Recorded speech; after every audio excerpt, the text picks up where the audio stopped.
नमस्कार। आज अपन बात करेंगे मेंटल हेल्थ नर्सिंग के अंदर सीवियर डिप्रेशन का एक रिस्क होता है सुसाइड। जो क्लाइंट है सीवियर डिप्रेशन में आएगा तो सुसाइड कर सकता है। तो देखते हैं कि यदि कोई क्लाइंट सुसाइड करने की कोशिश कर रहा है तो उसके अंदर अपन नर्स को उसके अंदर ऑब्जर्वेशंस करना है। उस ऑब्जर्वेशंस में क्या क्लू है जिससे अपन पेशेंट पे विजिलेंस बढ़ा सकते हैं, ऑब्जर्वेशंस बढ़ा सकते हैं और सुसाइड के रिस्क को बचा सकते हैं। तो आज अपन पढ़ेंगे कुछ क्लू है, कुछ संकेत है। ये जो संकेत है ये क्लाइंट के सुसाइड से हमें बताएंगे कि क्लाइंट सुसाइड में भी कर सकता है।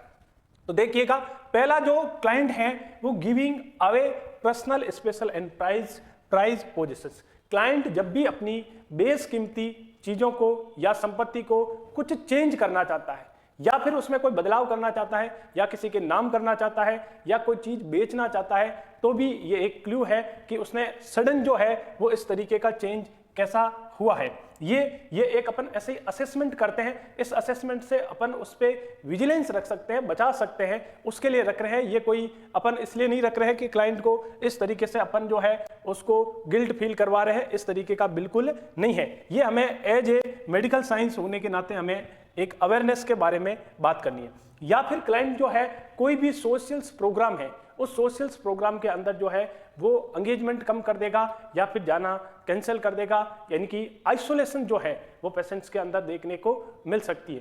थर्ड बात करते हैं क्या क्या क्लू हो सकता है। थर्ड क्लू क्या कह रहा है? थर्ड क्लू कह रहा है मेकिंग आउट और चेंजिंग विल। यदि पेशेंट अपने विल को, इनकी अपने संपत्ति को पहले किसी के नाम कर रखी है, उस संपत्ति में कोई चेंज लाना चाहता है, इनकी अपनी वसीयत में चेंज करवाना चाहता है, तो भी अपन उस क्लू को मान सकते हैं। Taking out changing insurance policy, या फिर उस इंश्योरेंस पॉलिसी के अंदर कोई बदलाव करना चाहता है या फिर इंश्योरेंस पॉलिसी करवाना चाहता है, तो भी अपन उसके बारे में एक क्लू देख सकते हैं।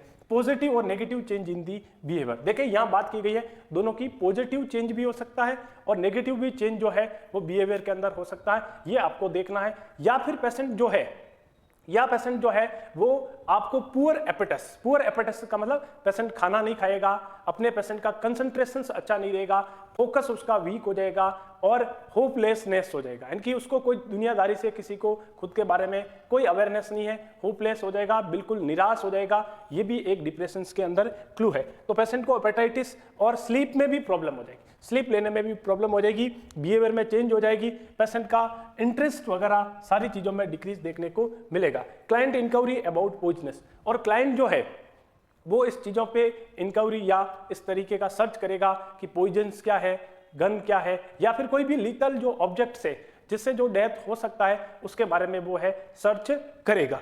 तो या फिर पेशेंट जो है वो सीवियर डिप्रेशन देखिएगा।